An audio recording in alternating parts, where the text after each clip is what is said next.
the early hours of the morning, I found myself once again acting as a friend to someone in need. Just like a fool, I was walking through the snowy village towards my friend's house at the far end. The wind was howling, threatening to blow me off course, but my determination remained unwavering. I had gone too long without reaching my destination when I stumbled upon an obstacle in the road, becoming a frozen statue amidst the winter landscape. I hoped that someday they would find me here, having sacrificed myself to the relentless weather for the sake of my friend. But fortunately, I managed to make it past the obstacles and arrived at my friend's front doorstep. Knocking lightly, I called out, "Kolya? Kolyan, where are you?" My voice was barely audible over the roaring wind, but I pressed on, determined to reach him. To my surprise, the door opened before me. "Kolya?" I cried out, relieved to see him standing there, albeit dazed and confused. "What happened? Why did you call me?" My friend led me inside, still looking groggy and disoriented. We sat down at the table, and he began to speak hesitantly. "I don't know if I should tell you this, Nikita. You might think I'm crazy." Despite his uncertainty, I urged him to continue, insisting that I would listen without judgment. As we talked, I couldn't shake the feeling that something wasn't right. Kolya moved strangely, almost mechanically, as though he were under some sort of spell. But I dismissed these thoughts, attributing them to the strange events surrounding his home. He told me that 2 weeks prior, on a Saturday evening, he had decided to take a bath. Before he could even begin preparing himself, however, something had attacked him, leaving him with a large gash on his leg. His uncle Vladimir had come to help, and together they had summoned medical assistance. Doctors tried various treatments, but nothing seemed to work. "And what do you mean, nothing worked?" I asked, growing concerned. "They tried everything," Kolya replied, shaking his head.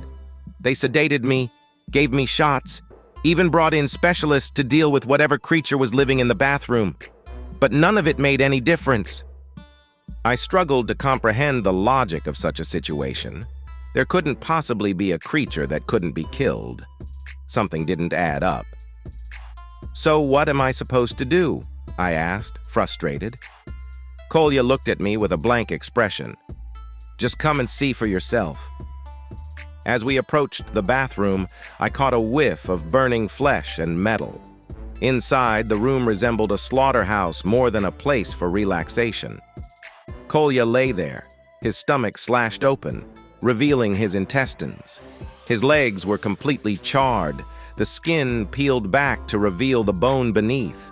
Pieces of meat and bones littered the floor, likely remnants of Uncle Vladimir. I recoiled in shock, unable to process the horrifying scene before me. Kolya was still alive, his eyes fixed on me, his lips moving incoherently.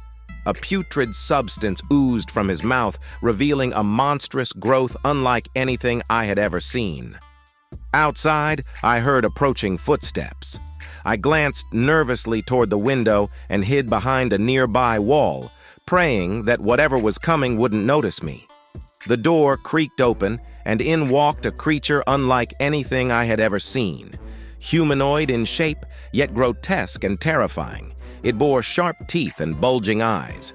Its movements were deliberate and menacing, and it emitted a high-pitched screech as it approached me. Somehow, I managed to fend it off and run away. But I knew that danger lurked all around me. These creatures had been hiding in plain sight, waiting for their opportunity to strike. And now, I was their next target. In our serene village, unsettling events caused fear. Grieving my friend's loss, I sought answers and aimed to calm our community. Ancient whispers blamed a sorcerer for eerie transformations, prompting my quest to protect us. At the village library, I found an ancient tome with remedies. With villagers, we performed a ritual, overcoming challenges to rid ourselves of fear. Realizing my thirst for knowledge extended beyond, I started a YouTube channel on folklore. Join me in uncovering hidden mysteries. Subscribe and share insights below.